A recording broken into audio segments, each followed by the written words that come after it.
Dan semoga Allah subhanahu wa ta'ala menghancurkan sehancur-hancurnya para pelaku pembantaian 6 syuhada pengawal kami dan yang memerintahkannya, serta para aktor intelektualnya juga yang merestuinya, dan semua yang terlibat dalam. Seberapa besar tuntutan, seberapa besar ancaman, tetap saya tidak merasa bersalah, saya tidak menyesal, karena apa yang saya sampaikan itu adalah sebuah kebenaran. Seperti contoh kasus yang sekarang terungkap, yaitu kasus Ferdy Sambo yang telah ditahan. Maka Allah itu adalah makar dari Allah. Mereka berusaha menutupi KM50. Allah balas, percis CCTV mati semuanya, konversi pers polisi isinya bohong semua. Terus jaksa mau percaya lewat konversi pers polisi tentang KM50, sedangkan konversi pers tentang kasus Brigadir J meninggal itu isinya bohong. Semua terungkap ketika Baradae mengakui apa itu. Oleh karena saya bilang, kebohongan, kepalsuan, kemunafikan, dan saya tetap pada prinsip saya akan selalu menyampaikan kebenaran. Saya tidak bersalah karena yang saya sampaikan itu adalah benar adanya. 6 laskar dibantai, disiksa dengan biadab, kemudian Habib Rizik masuk penjara karena Maulid Nabi Muhammad, sebagaimana beliau dimasukkan pasal pertama 160 penghasutan, pengundangan, penghasutan untuk mengundang acara Maulid Nabi, bukan acara dangdutan. Oleh karena ini duplik daratan dari saya. Selanjutnya ada surat yang akan nanti diberikan oleh penasihat hukum. Peran Ferdy Sambo dalam kasus KM50 yang tewaskan 6 anggota FPI.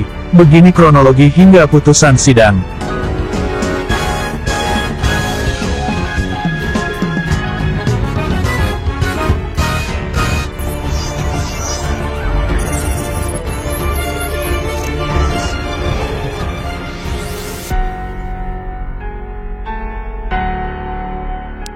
Peran Ferdy Sambo dalam kasus KM50 yang menewaskan 6 anggota FPI. Simak kronologi dan putusan sidang peristiwa tersebut. Sebagaimana diketahui, kini Ferdy Sambo telah ditetapkan sebagai tersangka kasus pembunuhan Brigadir J. Kini kasus KM50 yang tewaskan 6 anggota FPI kembali muncul. Pasca muncul kasus kematian Brigadir J, nama Ferdy Sambo Center menjadi topik utama. Kasus Brigadir J mengingatkan dengan kasus KM50 yang menewaskan 6 anggota FPI jadi perbincangan. Kasus KM50 kembali mencuat seiringan dengan kasus yang menyeret Ferdy Sambo. Diketahui Ferdy Sambo memiliki hubungan dengan kasus Laskar FPI di KM50 Tol Cikampek ini karena ia pernah menangani kasus ini. Berikut kronologi kasus KM50 yang menewaskan Laskar FPI dan berkaitan dengan nama Ferdy Sambo. Kasus bermula saat Muhammad Rizik Syihab diminta untuk datang sebagai saksi kasus pelanggaran protokol kesehatan untuk kali kedua.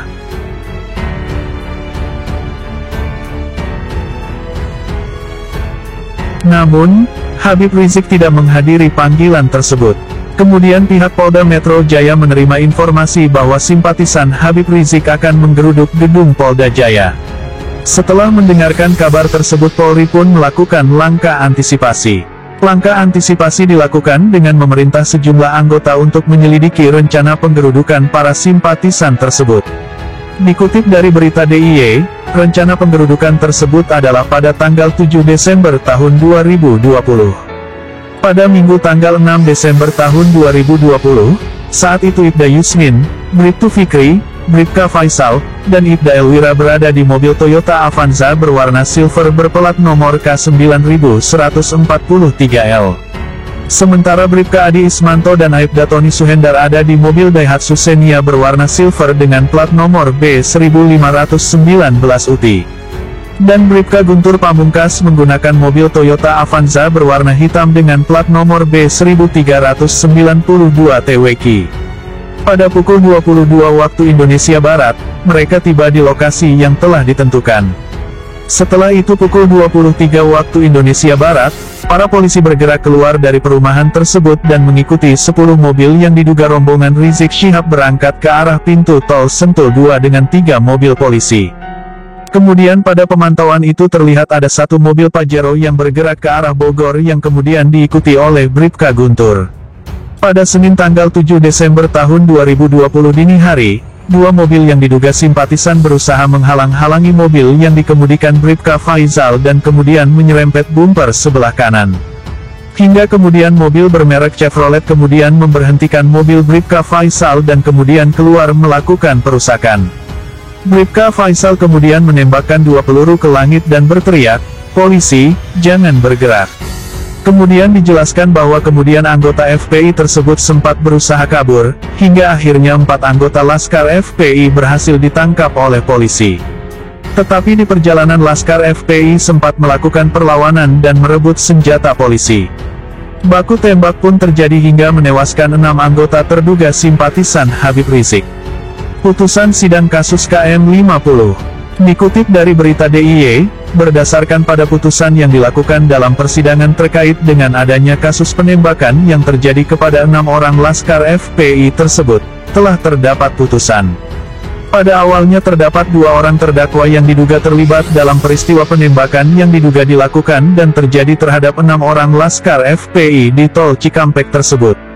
Kedua terdakwa tersebut ialah Bribtu Fikri R dan Ibda M. Yusmino didakwa melakukan tindak pidana dengan pasal 338 KUHP Jo pasal 55 ayat 1 pertama KUHP subsidiar pasal 351 ayat 3 KUHP Jo pasal 55 ayat 1 pertama KUHP. Kemudian diketahui bahwa dalam persidangan yang dilakukan dalam sidang putusan di Pengadilan Negeri Jakarta Selatan pada kedua orang terdakwa divonis dengan vonis bebas. Terkait dengan apa hubungan antara Irjen Verdi Sambo dengan peristiwa yang pernah terjadi di Tol Cikampek KM50 tersebut, diketahui bahwa dirinya pernah menangani kasus tersebut. Pasalnya, pada saat itu diketahui bahwa Irjen Verdi Sambo masih menjabat sebagai Kadif Propam sebelum akhirnya kini jadi tersangka kasus pembunuhan Brigadir J. Selain kasus KM50 yang terjadi di tahun 2020 ini, diketahui Verdi Sambo juga pernah menangani kasus besar lain seperti kasus kebakaran Gedung Kejagung, penangkapan Joko Chandra, kasus kopi sianida Mirna, Jessica Wongso dan bom Sarinah Tamrin.